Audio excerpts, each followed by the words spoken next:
श्री रामचरितमानस जो है समाज को तोड़ने का काम नहीं करता है। ढोल गवार शूद्र पशु नारी सकल ताड़ना के अधिकारी। इसमें किसी जाति को शूद्र नहीं कहा गया है।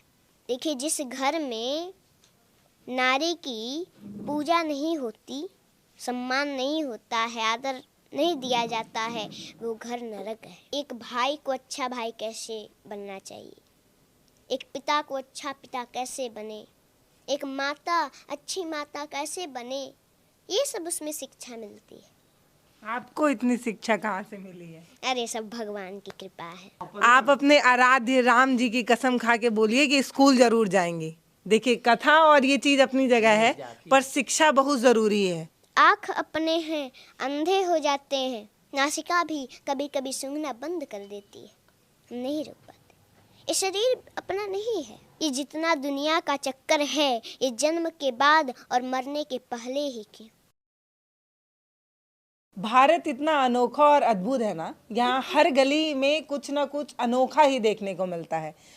अभी फ्रेम में आपको एक छोटी सी बच्ची नजर आ रही होंगी। इनकी उम्र मात्र 7 साल है, और जब इनका वीडियो मैंने यूट्यूब पर देखा और तमाम जगहों पर देखा तो इस बात की हैरानी थी कि इनके उम्र के जब हम लोग थे तो खाली खुरापात में ध्यान रहता था कि कैसे बदमाशी कर लेना है।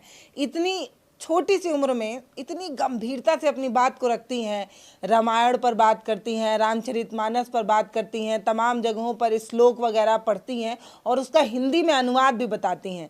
अभी हाल ही में 10-15 दिन पहले एक मैटर बहुत वायरल हुआ, रामायण बांटने का काम करता है, उस पर इतनी मिठास के साथ अपनी मतलब ऐसे बोलूँ कि तुलतुलाती ज़बान में इतने प्यार से समझाती हैं। इनका नाम है अंशिका। अंशिका जी, आपका बहुत बहुत स्वागत है। इतनी ये छोटी हैं लेकिन इनको देवी कहने का मन होता है। अभी आप देखिएगा मैं क्यों कह रही हूँ। जी, सबसे पहले हम आपके दर्शकों को प्रणाम करते हैं। मैं आपका वो बात सुनना चाहती हूँ, जैसे मैं अभी सुनूं, आपसे पूछूं कि ये जो बयान आया था, रामायण जो है वो बांटने का काम करता है, तो उस पर आप कितना प्यार से बताती हैं कि रामायण बांटने का नहीं, जोड़ने का काम करता है। देखिए, श्री रामचरितमानस जो है समाज को तोड़ने का काम नहीं करता है, समाज को जोड़ने का काम करता है। श्री रामचरितमानस तो समाज के कल्याण के लिए बना है, समाज का कल्याण हो इसलिए बना है। उसमें एक जी, देखिए उसमें तो ये शिक्षा, शूद्र पशु नारी पे वो बोल रहे हैं कि नारियों का अपमान हो रहा है उससे। आप भी एक लड़की हैं, आगे जाके आप भी महिला बनेंगी, आपका कहीं है, वो कह रहे हैं कि उससे अपमान हो रहा है महिलाओं का, आप भी लड़की हैं, भले छोटी हैं तो क्या हुआ। उसमें किसी का अपमान नहीं किया गया है। ढोल गवार शूद्र पशु नारी सकल ताड़ना के अधिकारी, तो इसका अर्थ ये हुआ, ढोल जो ढोलक होता है तो उसको वैसे ही कोई पीटेगा तो बजेगा नहीं, बजेगा, फूट जाएगा। उसको बजाने के लिए पहले उसको सीखना पड़ेगा कि वो कैसे बजेगा, सीखना पड़ेगा कि नहीं। सही बात है। नहीं तो अगर पीटने से बजता तब तो कोई भी बजा लेता, तब कलाकारों की क्या ज़रूरत रहती। तो उसको भी पहले जानना पड़ेगा कि वो कैसे बजेगा। और गवार भी बताइए, पढ़ा लिखा थोड़ी ही होता है, उसको भी जानना पड़ेगा कि वो हमारे बातों को कैसे समझेगा। क्योंकि कोई बड़ा इंग्लिश पढ़ा हुआ गया, उसको इंग्लिश में प्रणाम कर रहा है, वो समझेगा कि हमको गाली दे रहा है, वो पढ़ा थोड़ी ही है, वो भी गाली देगा, तो वो समझ नहीं पाएगा कि कोई हमसे क्या कह रहा है। तो उसको भी पहले जानिए कि हमारे बातों को कैसे समझेगा। और शूद्र, इसमें किसी जाति को शूद्र नहीं कहा गया है, इसमें तो शूद्र उसे बताया गया है कि जो भगवान की भक्ति नहीं करता, जो पूजा पाठ नहीं करता, अधर्म करता है, धर्म पर नहीं चलता, माता पिता का सेवा नहीं करता, उसे इसमें शूद्र बताया गया है। और नारी को क्यों रखा गया है? वो हमें भी बता रहे हैं। देखिए, जो ये वर्ण वाला शूद्र है वो तो आदरणीय है। देखिए, हमारे शरीर में 4 वर्ण होता है। सिर होता है ब्राह्मण, हाथ होता है क्षत्रिय, पेट होता है वैश्य और पैर होता है शूद्र। तो इन तीनों के भार को ढोता है, इसलिए वो आदरणीय है। और कोई भी अपने से छोटा आता है तो पैर को ही छूकर प्रणाम करता है। ये नहीं ना कहता कि सिर को प्रणाम, पैर को ही प्रणाम करता है। तो इसलिए शूद्र आदरणीय है। और पशु, सभी के घर कोई न कोई पशु होंगे। पशु को भी जानिए, क्योंकि मान लीजिए कभी गौ माता के पास हम गए और वहीं पर बहुत प्रेम से सहला रहे हैं, लेकिन गौ माता को कहीं खुजली हुई या कोई कष्ट है, कोई भी कष्ट, तो सिर को हिला दी, आप पैर चला दिए, आपको चोट लग गया तो आप मारने लगेंगे। आप ये नहीं सोचेंगे कि जो है इनको कोई कष्ट है कि क्या बात है। आप तो ये सोचेंगे कि हमको चोट क्यों लगा। तो उनको भी जानिए कि क्या कष्ट है, क्या बात है। और रही बात स्त्री की, नारी की, तो पूजनीय है, आदि शक्ति है, नारायणी है। देखिए, जिस घर में नारी की पूजा नहीं होती, सम्मान नहीं होता है, आदर नहीं दिया जाता है, वो घर नरक है।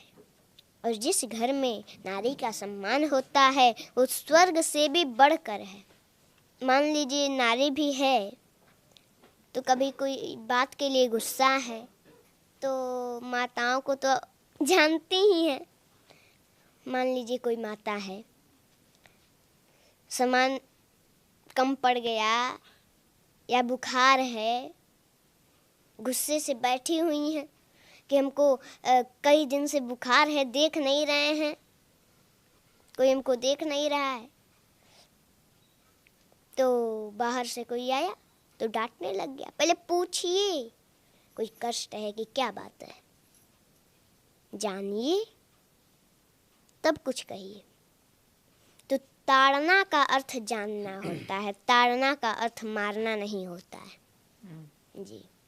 तो आप ये कह रही हैं कि ये जो नाम लिए गए हैं, इन लोगों को देखरेख की ज़रूरत होती है, चाहे वो मूर्ख हों, चाहे वो महिलाएं हों, चाहे ढोल हो। ढोल को भी कोई नहीं बजा सकता है, जो उसका सीखा हुआ इंसान है वही बजा सकता है। तो आप ये कहना चाह रही हैं कि इन लोगों को देखरेख की ज़रूरत होती है, महिलाओं को भी देखरेख की ज़रूरत होती है, ये कहने की कोशिश। वो ये भी कह रहे हैं कि जातिवाद बहुत है, बराबरी का हक नहीं मिलता है रामायण में। रामायण को जब पढ़ा जाता है तो वहाँ एक जाति विशेष को बार बार नीचा दिखाने की कोशिश होती है, किन्हीं किन्हीं छंदों में और किन्हीं किन्हीं चौपाइयों में। तो इसीलिए रामायण जो है वो देवतुल्य नहीं है, ये एक काव्य है जो लिखा गया है, ये भगवान की महिमा मंडन नहीं है। ये वो ये कहना चाह रहे हैं कि ये धार्मिक पुस्तक नहीं है, ये एक महाकाव्य है। जी जी, देखिए उसको जो गलत कहता है वो तो बहुत गलत कर रहा है, क्योंकि वो कोई किताब नहीं है, उसमें साक्षात भगवान राम रहते हैं। भगवान राम का उसमें वास है, वो भगवान राम का घर है। वो किसी को तोड़ने का काम नहीं करता है, वो तो जोड़ने का काम करता है। श्री रामचरितमानस, उसमें तो ये सीख मिलती है कि एक भाई को अच्छा भाई कैसे बनना चाहिए, एक पिता को अच्छा पिता कैसे बने, एक माता अच्छी माता कैसे बने, ये सब उसमें शिक्षा मिलती है। आपको इतनी शिक्षा कहाँ से मिली है? अरे सब भगवान की कृपा है। कितनी उम्र है आपकी? हम तो 8 वर्ष के हैं। 8 साल की हैं। पढ़ाई लिखाई चल रही है, स्कूल वगैरह जाती हैं आप? जी, पढ़ाई कर रही हैं कि 2 महीने से जा रहे हैं। अच्छा, उससे पहले नहीं जाती थी? नहीं। स्कूल में एडमिशन नहीं हुआ था आपका? नहीं, लॉकडाउन की वजह से हम नहीं जाते थे। उससे पहले, लॉकडाउन से पहले जाती थी? नहीं। स्कूल नहीं गई कभी? अच्छा, तो ये 2 महीने में क्यों जाने लगी? वो वैसे ही, स्कूल का पढ़ाई भी जरूरी है। अच्छा, स्कूल में एडमिशन नहीं कराए बच्ची का, क्यों? स्कूली शिक्षा जरूरी नहीं है बच्ची के लिए? स्कूल में इस बच्ची का नाम नहीं लिखा गया है। ये 7 क्या- साल की है। जो 7 साल की है। हाँ, तो 5 या 6। अच्छा, अपने आप लड़कों जब गांव के लड़के जाने लगे तो ये भी जाना शुरू कर दिया, और वही इधर उधर देख करके कॉपी 2-4 गो है खरीद दिए। केवल कॉपी, किताब नहीं, कॉपी खरीद दिए। ए बाबा मेरी बात सुनिए, अब इसको भी लोग गलत तरीके से ले लेंगे। जैसे रामायण महाभारत सब सही है, सबका ज्ञान होना चाहिए, लेकिन मैथ, विज्ञान, समाज शास्त्र और विषय का ज्ञान कहाँ से आएगा जब बच्ची स्कूल नहीं जाएगी तो? नहीं, जाएगी तो अवश्य। हाँ। लेकिन अब ये कह रही है कि हम कथा पढ़ेंगे। पढ़ाई स्कूल तो- जाने का मन नहीं है आपका? नहीं, रुचि के अनुसार होता है। हम जबरदस्ती से कहें कि तू अंग्रेजी पढ़ो, उसको आप पढ़ेगा ही नहीं, इधर उधर घूम जाते, भग जाते। यही तो जो छोड़ देते हैं बच्चे, यही कारण है कि उसके रुचि के अनुसार लोग नहीं पढ़ाते हैं। बच्चे को जो रुचि हो पढ़ने का, वह दे दिया है तो पढ़ेगा। क्या कह रहे हैं आप? जी, हम कर रहे हैं। हाँ, एक बार इंटरव्यू वाले लोग आए थे, हाँ, वो लोग कह रहे हैं कि इंग्लिश में थोड़ा इंटरव्यू आप दे दीजिए।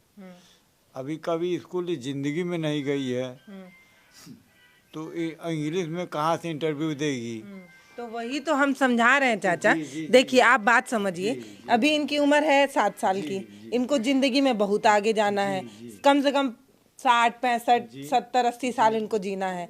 समाज बदल रहा है, अब समाज में हर भाषा, हर विषय का ज्ञान होना चाहिए। अब ये गणित ना पढ़ें, समाज शास्त्र ना पढ़ें, विज्ञान ना पढ़ें, और भी कितना विषय उसको पढ़वे ना करें, सामान्य ज्ञान ना पढ़ें, फिर कैसे जिएंगी ज़िंदगी में? अभी वो 7 साल की उनकी मान लीजिए इच्छा है कथा पढ़ने की, आगे जाके वो ना पढ़ना चाहें। देहात में सुनिए, देहात में 5 साल 7 साल के बाद ही बच्चे स्कूल जाते हैं। 5 साल 7 साल के बाद स्कूल जाते हैं लोग। स्कूल कभी नहीं गई है। लेकिन ये इनके बाबा और इनके बड़े पापा इनको सिखाए थे घर पर। लेकिन इंटरव्यू वाले लोग आए, मीडिया में चला गया, इंटरव्यू वाले लोग आए तो एक आदमी आए थे जो कहे कि हमको इंग्लिश में थोड़ा बताइए। इंग्लिश में, अंग्रेजी में। तो इनको जानकारी नहीं थी, स्कूल का मुंह नहीं देखी थी। तब हुआ कि नहीं भाई, इंग्लिश तो जरूरी है थोड़ा बहुत, तब स्कूल इसको भेजा गया। चाचा, सिर्फ इंग्लिश जरूरी नहीं है। हम अंग्रेज के औलाद नहीं है कि हमको सिर्फ अंग्रेजी आए। मैं बस ये बता रही हूँ कि बच्ची को बाबा पढ़ाइए। अभी ये नाबालिग हैं, बच्ची हैं, इनका मन मान लीजिए आगे जाके विचलित हो जाए, ना मन लगे कथा में, फिर तो ये अगर कथा नहीं करेंगी तो और विषय का ज्ञान भी तो इनके पास नहीं रहेगा। पढ़ना बहुत जरूरी है बाबा। पढ़ेंगे। हाँ, आप अपने आराध्य राम जी की कसम खा के बोलिए कि स्कूल जरूर जाएंगी। देखिए, कथा और ये चीज़ अपनी जगह है, पर शिक्षा बहुत ज़रूरी है, बहुत ज़रूरी है शिक्षा। अगर शिक्षा ना रहे तो ये जो धर्म है उसको भी आगे बढ़ाने के लिए शिक्षा बहुत ज़रूरी है बाबा। नहीं तो सुनिए, आप अगर विदेशों में जाएंगे तो अपनी कथा ही नहीं कह पाएंगे, वो लोग इनकी भाषा ही नहीं समझ पाएंगे, तो धर्म का प्रचार कैसे होगा बाबा, बताइए। यहाँ से वृंदावन जा रही है। हाँ, तो वृंदावन तो भारत में है, हम 7 समुंदर पार विदेश की बात कर रहे हैं। वृंदावन जाएगी, यहाँ से पढ़ने के लिए वृंदावन जा रही गुरुकुल में है। जाएंगे। हाँ, अच्छा, समझ गई, गुरुकुल में जाएंगे, पढ़ाई करना है। देखिए, ये भी पढ़ाई करेंगे। देखिए, वो तो कभी भी होता रहेगा, वो पढ़ाई तो कभी भी होता रहेगा, तो ये भी पढ़ेंगे, वो भी पढ़ेंगे। विषय का ज्ञान होना चाहिए, जी जी, उसको भी लेना है। धर्म और शास्त्रों का ज्ञान के साथ साथ विषय का ज्ञान भी जरूरी है, नहीं तो समाज बाबा बहुत तेजी से आगे बढ़ रहा है, कहीं बच्ची पीछे ना रह जाए, तो विषय का ज्ञान भी जरूरी है। समझाइएगा बाबा। नहीं, स्कूल जाती है, जाएंगी स्कूल एकदम स्कूल जाने में जरा खुशी रहती है ये, हाँ, कि क्या कहा जाए, बहुत खुश रहती है। कुछ कारण है। जैसे मैं आपके दर्शकों को प्रणाम करता हूँ, और आप यहाँ आई सौराहा खुर्द में, इसके लिए बहुत बहुत धन्यवाद। ये स्कूल जब जब जाने के लिए कोशिश की और गई तो पता नहीं क्यों तबीयत खराब हो जाता है। हम लगभग 10 बार देख चुके हैं। अच्छा, इस बार भी स्कूल अभी भी इनका तबीयत खराब थोड़ा है, सा खराब हो गया था। अब क्या संयोग है। मतलब ये जब स्कूल जाते तो उनको बुखार हो जाता है, भगवान नहीं चाहते हैं स्कूल जाए। नहीं, भगवान ऐसा कोई बात नहीं है। हो सकता है दूरी ज़्यादा पड़ता हो और हम गाड़ी उड़ी से नहीं भेजते हैं। ऐसे ही सामान्य जैसे सब लड़के जाते हैं तो ये भी चली जाती है। ठीक है भैया, लेकिन आएगा समय। अब बहुत सारे लोग कहे हैं वृंदावन बुलाए हैं, तो वहाँ इंग्लिश के भी मास्टर होंगे, अलग अलग से सारे मास्टर होंगे और उत्तम शिक्षा दी जाएगी। ये मेरा प्रयास। नहीं, आप मेधावी हैं, आप प्रतिभावान हैं, इसमें कोई दो राय नहीं है। ये लोहा आपने पूरे समाज को मनवा दिया है, देश में मनवा दिया है। और आपकी वीडियोस को देखकर लोग आश्चर्य भी खाते हैं कि इतनी कम उम्र की बच्ची इतनी समझदार, शास्त्रों पर इतना ज्ञान होना बहुत बड़ी बात है।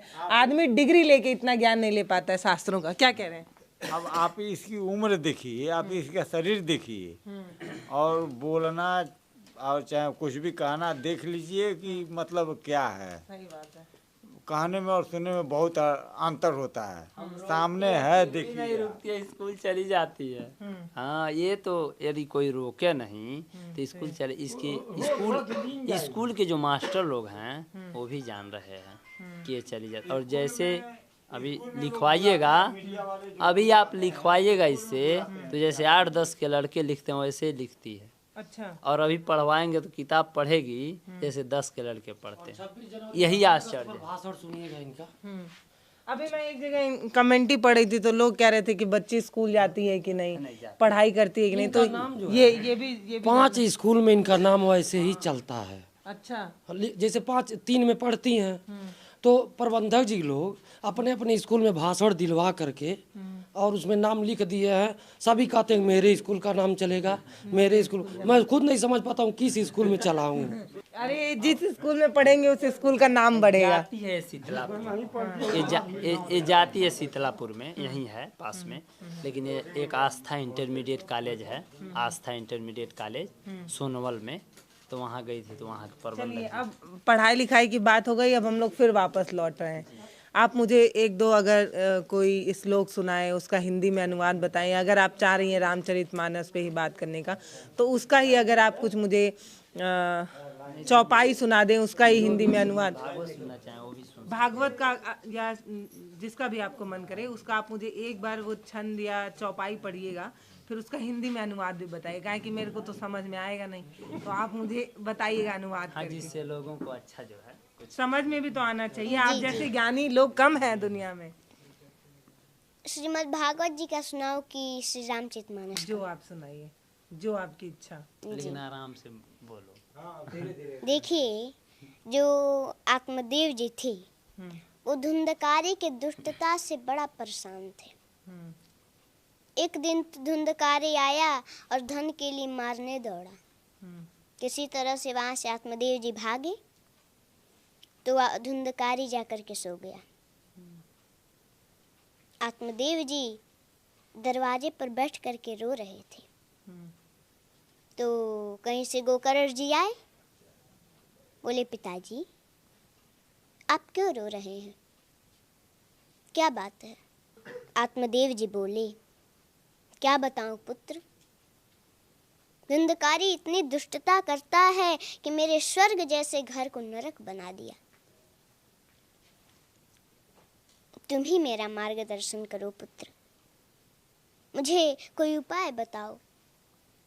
तो बड़ा सुंदर बात कह रहे हैं गोकर्ण जी कि देहेस्ति मांसरुधिरे अभिमतिं त्यज त्वं जायासुता दिशु सदा ममतां विमुञ्च पश्यामि संजगदिदं क्षणभङ्गनिष्ठं वैराग्यरागरसिको भवभक्तिनिष्ठ। कह रहे हैं, हे पिताजी, संसार को अपना मानना छोड़ दीजिए। स्त्री पुत्र पौत्र संसार कोई अपना नहीं है। और इस शरीर पर, जिस शरीर पर हम इतना अभिमान करते हैं वो भी अपना नहीं है। अगर अपना होता तो मरने से हम लोग रोक लेते, ये तो मर जाता है। आप ही बताइए, संसार में कोई मरना चाहता है? कोई नहीं मरना चाहता। कोई मरना नहीं चाहता है, लेकिन फिर भी मर जाते हैं। या अपना होता तो वो पूछ कर मरता कि मैं मर जाऊं। अपना नहीं है। एक कान अपने हैं, बहरे हो जाते हैं, नहीं रुक पाते हैं। आँख अपने हैं, अंधे हो जाते हैं, हम नहीं रुक पाते। नासिका भी कभी कभी सूंघना बंद कर देती है, हम नहीं रुक पाते। ये शरीर अपना नहीं है। कभी एकांत में बैठ करके आधे घंटे तक चिंतन करिए, मैं कौन हूँ, कहाँ से आया, मरने के बाद कहाँ चला जाता हूँ, जन्म के पहले कहाँ था। ये जितना दुनिया का चक्कर है, ये जन्म के बाद और मरने के पहले ही क्यों। ये जितना दुनिया का तमाशा है, ये जगने के बाद और सोने के पहले ही क्यों। मरने के बाद कोई चक्कर नहीं, सोने के बाद कोई चिंता नहीं। जब आप ऐसा सोचेंगे तो आत्मा से एक आवाज आएगी कि उठ जाग मुसाफिर भोर भयो, अब रैन कहाँ जो सोवत है। जो सोवत है वो खोवत है, जो जागत है सो पावत है।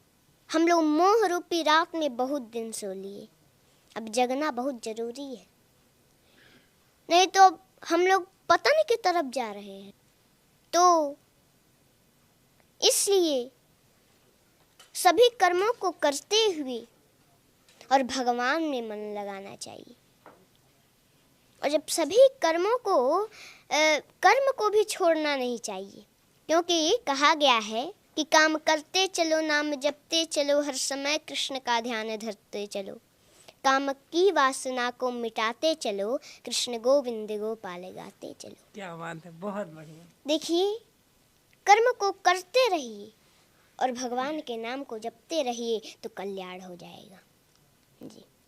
बहुत बढ़िया। मतलब जब ये बोलना स्टार्ट कर रही हैं तो इतना पढ़ लेने के बाद double graduation, double post graduation करके मैं इनके सामने बैठी हूँ, मेरी आवाज़ नहीं निकल पा रही है। इतना ये जब बोलना शुरू करती है ना, तो कई बार सिर्फ आप एक छोटे से स्क्रीन में वो अनुभव नहीं कर पा रहे हैं जो मैं इनको सामने से अनुभव कर पा रही हूँ। बाबा, इतना ज्ञान कहाँ से अर्जित कर ली? मतलब ईश्वर की कृपा, ईश्वर की कृपा। ईश्वर की चंचलपना नहीं है? जैसे बच्चे इतना शरारत करते हैं, कभी बाबा का लाठी चुरा के भाग जाएंगे, कभी कि बहनी खेलने के लिए जाओ, देखो बच्चे खेल रहे हैं तो कहती है कैसे खेला जाता है, क्या खेलेंगे, जाएंगे तो गिर जाएंगे। बाबा हम नहीं जाएंगे, हमको कोई पुस्तक दीजिए पढ़ने के लिए। अरे सब पुस्तक पढ़ती है, जो धर्मशास्त्र के पुस्तक है, बहुत घर पुस्तक। में यही एक लौती लड़की है कि और भी बच्चे ये हैं? बस यही है, बस यही है। और छह ठो नाती हैं। अच्छा, तो नाती लोग कैसे हैं? नाती लोग उजड़ है कि वो लोग ठीक है? महामूर्ख नाती लोग हैं, महामूर्ख। पढ़ते हैं लेकिन वो ज्ञान नहीं दिमाग में नहीं घुसता है ना। तो इनका ऐसे हाथ रखवाइए सिर पे, कृपा होगी बाबा। अरे भाई, सब आशीर्वाद है, भगवान का आशीर्वाद है। हाँ, एक एक बात वो कहती है कि दिमाग से ऊपर चला जा रहा है। हाँ, एक एक कथा कहती है। और अच्छा, एक दो अगर और आप चौपाई उसको बोल के और उसका हिंदी में अनुवाद बताएं तो।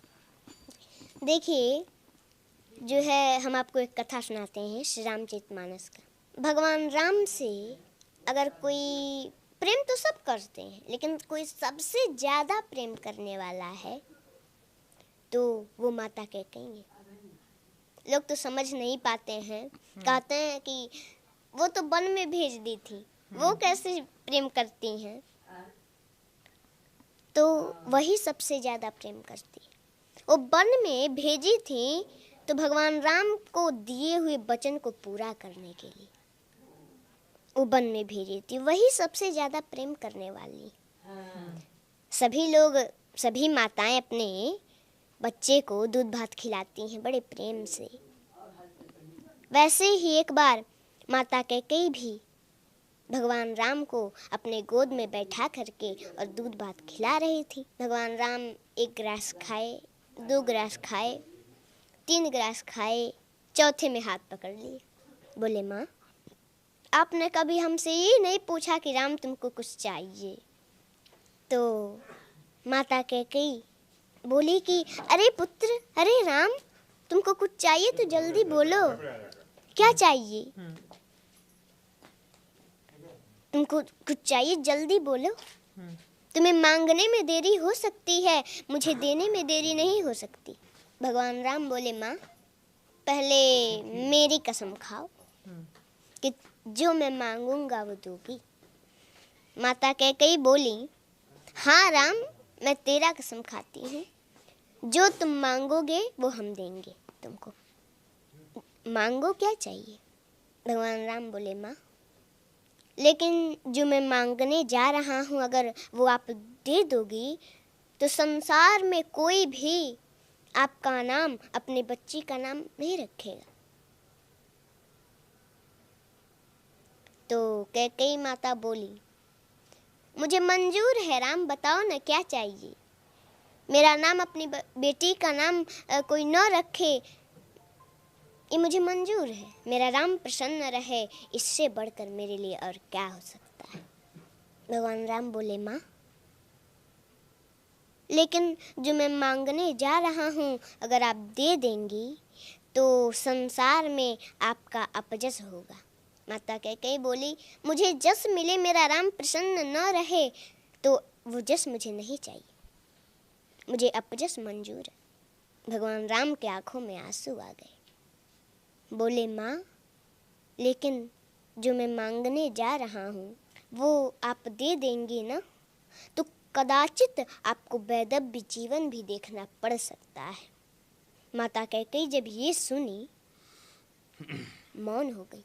आप ही बताइए, कोई भी भारतीय स्त्री हो तो उसको ये बात तो खटकती है। मौन हो गई माता कैकेयी। थोड़ी देर मौन रही, फिर कुछ देर के बाद बोली, राम, मुझे कदाचित वैधव्य जीवन ही क्यों ना देखना पड़े, वो भी मुझे मंजूर है, बताओ तुम्हें क्या चाहिए। भगवान राम बोले, माँ, एक समय ऐसा आएगा, मेरा विवाह होगा, मैं फिर अयोध्या आऊँगा और उस समय हमारे लिए आपको 14 वर्षों का वनवास मांगना पड़ेगा। जब कैकेयी माता वनवास सुनी तो तुरंत धड़ाम से गिर पड़ी, जमीन पर बेहोश हो गई। भगवान राम ने जल से छींटा मारे तो कुछ देर के बाद होश आया। उठ के बैठी, थोड़ी देर मौन है, फिर बोली, राम, रो रही हैं? बोली, राम, देखो, मुझे अपजस भी मंजूर है, मेरा नाम, अपनी बेटी का नाम संसार में कोई न रखे ये भी मंजूर है, कदाचित क्यों ना देखना पड़े वो भी मुझे मंजूर है, लेकिन मेरा राम मुझसे दूर रहे ये मुझे कदाचित मंजूर नहीं है। राम, मैं तुम्हारे बिना 1 मिनट नहीं रह पाती, तुमने 14 वर्ष सोच भी कैसे लिया? राम, ये वरदान वापस ले लो, मैं नहीं दूंगी, मैं नहीं दे सकती है वरदान। भगवान राम बोले, माँ, आपको ये वरदान देना होगा क्योंकि आपने हमारी कसम खाई है, और अगर मैं बन नहीं गया तो सरभंग ऋषि की जो है मांस गल चुके हैं, बस हड्डियां बची हैं जो कि अब सूख रही हैं। माता सेवरी, उनको हमारा दर्शन कैसे होगा माँ? उनको बन जाना पड़ेगा।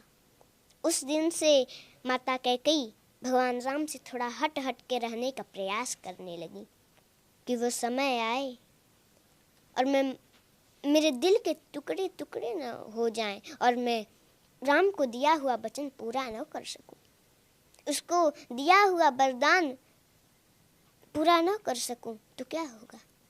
थोड़ा हट हट के रहने का प्रयास करने लगी और वो समय आया, वरदान मांगी।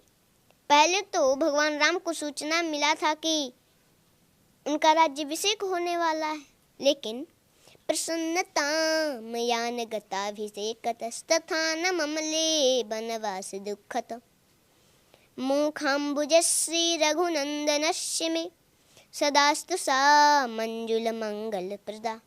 जब भगवान राम को ये सूचना मिली कि उनका राज्याभिषेक होने वाला है तो उनके मुख पर प्रसन्नता नहीं थी, लेकिन पुनः उसके अगले दिन उनको सूचना मिल गई कि 14 वर्षों का वनवास मिल गया, तो उनके मुख पर थोड़ा सा उदासी भी नहीं थी। उस समय तो प्रसन्न हो रहे हैं कि अरे पिताजी ने हमको अयोध्या का राज नहीं, पिताजी ने मोहि कानन राजू, पिताजी ने मुझे अयोध्या का राज नहीं, मुझे तो जंगल का राजा बना दिया। वो तो प्रसन्न हो रहे हैं और उस समय उपदेश देते हैं कि कोई भी परिस्थिति हो उसमें प्रसन्न रहना चाहिए, हंसते रहना चाहिए। कोई प्रसन्नता की बात सुन ली, ज़्यादा उसमें प्रसन्न भी नहीं होना चाहिए, और कोई दुख का बात सुन लिया तो उसमें ज़्यादा दुखी भी नहीं होना चाहिए। हर परिस्थिति में एक जैसा रहना चाहिए। जी देखिए, पुत्र और माता के बीच का जो प्रेम है वो इन्होंने कितने प्यार से समझाया है। इतना इससे पहले भी कई बार राम कथा सुनी होगी, कई बार आपने मंचों पर सुनी होगी, मैंने भी सुनी है, टीवी में देखा है, कई बार मम्मी के साथ सत्संग जाना हुआ है, लेकिन इतना प्यार से आज तक कभी नहीं सुनी। इतने मधुर आवाज़ में कहाँ पे ठहराव देना है, कहाँ पर पिच गिराना है कि आप उस वाक्य से जुड़ पाएँ, कहाँ पर पिच उठाकर हाई बोलना है, ये एक कला है।